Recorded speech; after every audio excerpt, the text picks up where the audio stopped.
ride up the inside. Yeah. These Uruguayan boys, they're pretty brave. And, I was just hoping the gap would stay there for him. But, he's a good jockey, very underrated. I bought on behalf of Sheikh Mohammed and his family.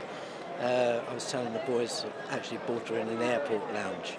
There was an auction going on in Argentina, and my agent over there, who I'm very grateful for, Irene Gumeras, and also her brother Julio. They're a great team, and they look out for horses for us. And she's so progressive. Do you think we've got to the bottom of her yet? Not yet. I don't think so. I haven't had anything to be able to work her with. That's the problem. She's pretty good. And a word on this Turf Series, £50,000 race. How great is it to win the first race? Yeah, I mean, don't we all love money? No, it's very good, and it's just nice. I hope the invaders, as I call them, can get involved. They're inside the final 150. Coob down the outside, and Kieran Schumacher battling on Mars Landing. Neil Callan over on the far side, head to head, toe to toe. Mars Landing wins. It means a big thing to His Highness Sheikh Sultan and the team here. That this is their big days, and you've got to give them a little bit of a show and a little bit of excitement when you win.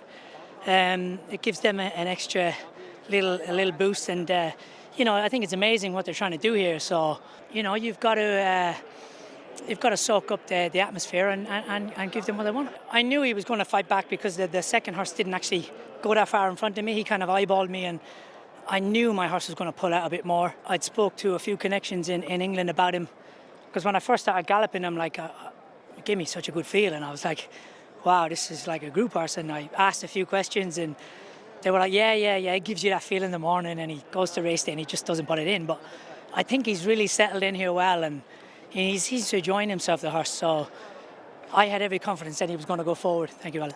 I knew that he was just going to keep improving, and I feel like he's still going to keep improving. So It could be more races to come for this series, potentially, for him. Yeah, look, horses for courses. Like I say, he's settled in well here, and he seems to enjoy it, and he showed it in his performances.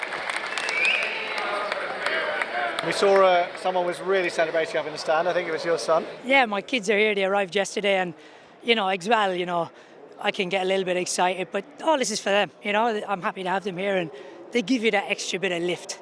So yeah, look, you've got to put a bit of show on. And lastly, you've ridden all over the world. You've had great success everywhere. Talk to us how you settled in and what you make of the racing here in Bahrain. Yeah, look, it's amazing what they're doing here. I like the way they're not, putting everything out there so big and massive. They're gradually growing, and I think in the next 2 to 5 years, I think it's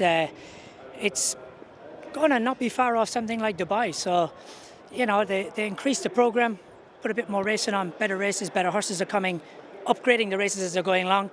I think it's going to be a big force in the future to come.